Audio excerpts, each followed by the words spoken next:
Hey, good afternoon, everybody. It's still St. Patrick's Day. I'm still working on our dinner. The crock pot is going. Smells really good in here. For the next step of our St. Patrick's dinner, I'm going to make Irish shortbread cookies. And the next video will be the Irish soda bread. So let's get started and we're going to make our cookies. This is simple. I have 2 sticks of butter in here, and I'm going to add 1/2 cup. I got the cup, I forgot. Okay, 1/2 cup of sugar to our butter, and we're going to cream that. This could be why I can never find my measuring cup. Okay, 1/2 cup of sugar.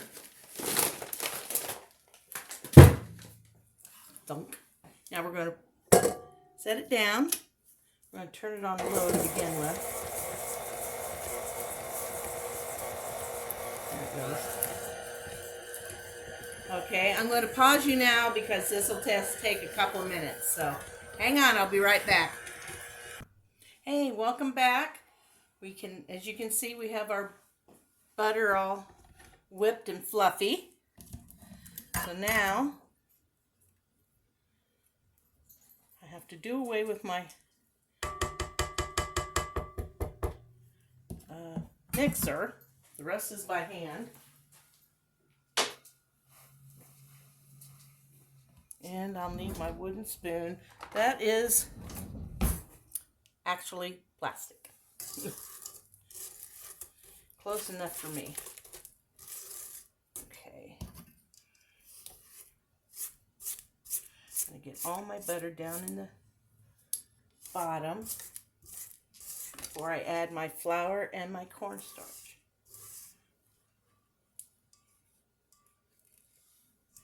Okay.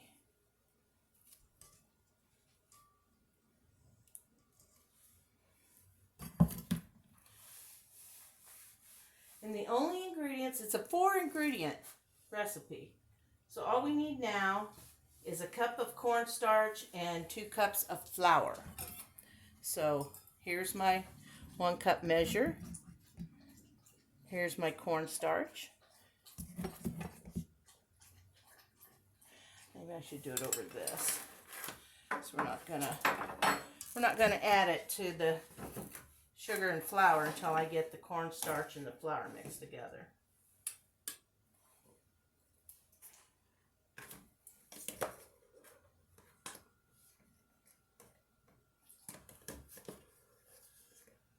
I used to have a big container of cornstarch. It was much easier to get in and out of.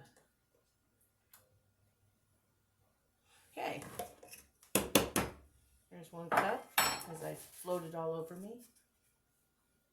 And now 2 cups of flour.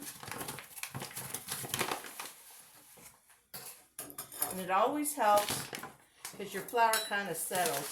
So what I like to do is take it that tight and just shake it to loosen it up, because you don't want your flour packed in your measuring cup. That would be so wrong. So I'll still lighten it up. I'll pick it up, throw it back down in there. And that's just a little less than a cup.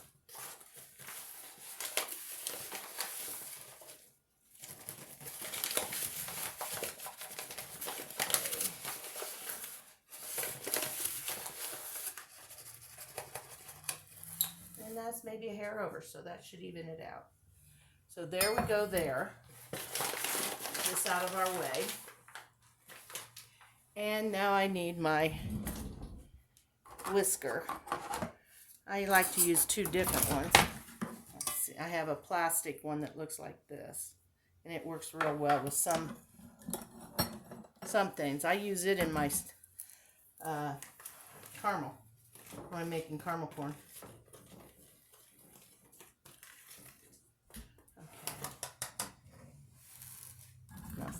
This doesn't seem like it's going to mix very well, but we're going to see. It looks like a lot of dry to very little moist. But that's what makes them crumbly and yummy. Okay, there's that.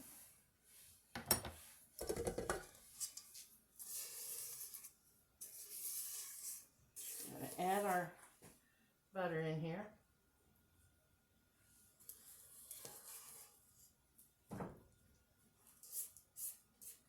And I'm funny because I don't like to leave any of the good stuff in the bowl, so I try to scrape it down pretty good.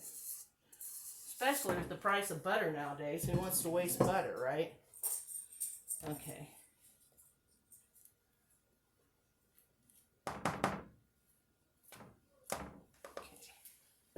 Now, you can see me better if I'm down a little. Now we're just going to start working this together until it comes a dry, crumbly dough. And this could take a couple minutes. So I just keep folding it in, cutting through, folding it in.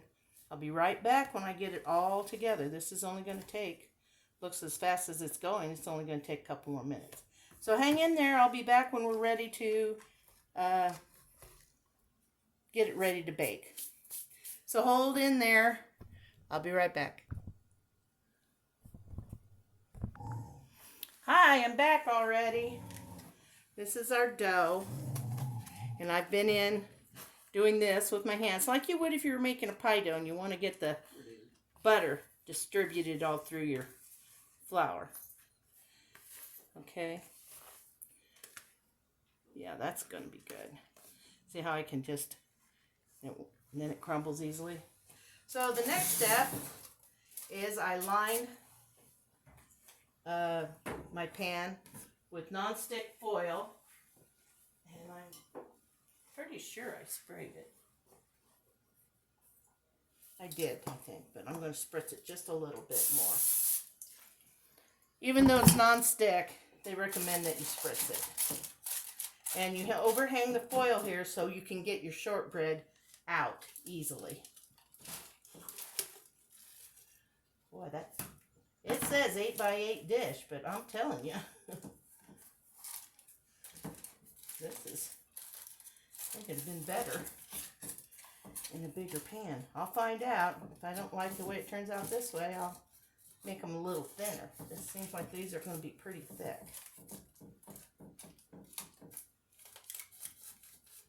Now I have my oven preheated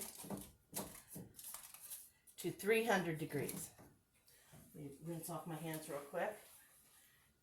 And that's something different because you will usually bake that stuff at, like all your cookies and, you know, basically you use 350 on just about everything you're baking. Not these shortbread cookies. We're going to bake them at 300 for 35 to 40 minutes. But first, before we can do that, we have to cut them. It says use a sharp knife. I'm going to use my, oops, maybe a sharp knife would have been better.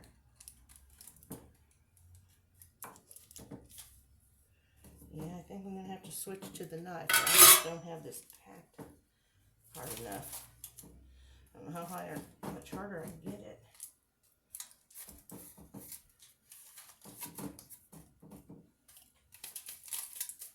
Oh my goodness. Let's try a paring knife, shall we? And we're going to do it in thirds. Then we're going to turn it a quarter of a circle. We're going to cut it in half, which gives us 6 pieces. And each of these we're going to cut into thirds.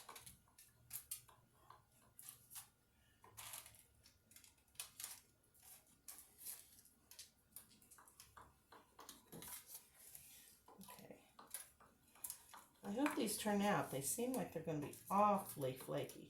And the shortbread cookie is dry. So Okay, now that you have it cut, would be 18 cookies. 18? Yeah. So, yes. Now I have to get a fork.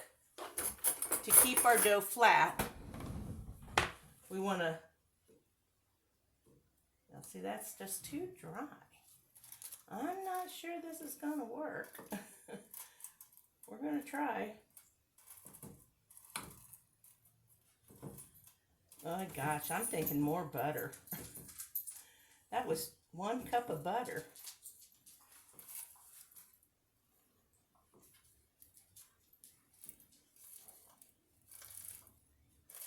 I'm not putting as many fork stabbings in there.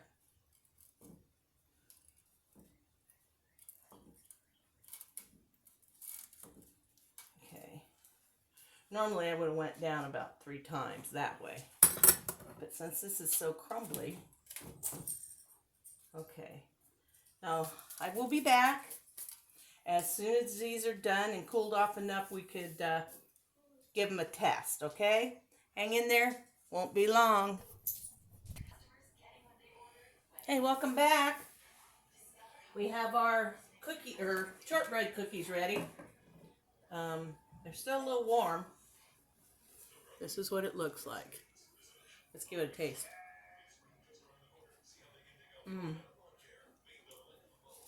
They're good.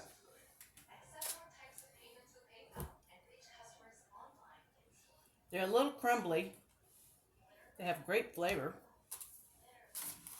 I'll probably make those again someday.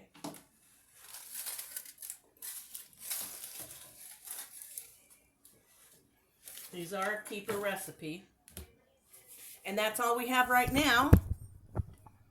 Because now I'm going to end this video and I'm going to start another one for Irish soda bread. So you guys bear with me. I'll be right back shortly. Look for that video. This is Kat's Cooking Kitchen. You can find me on YouTube and you can find me on Facebook. Kat signing off. See ya.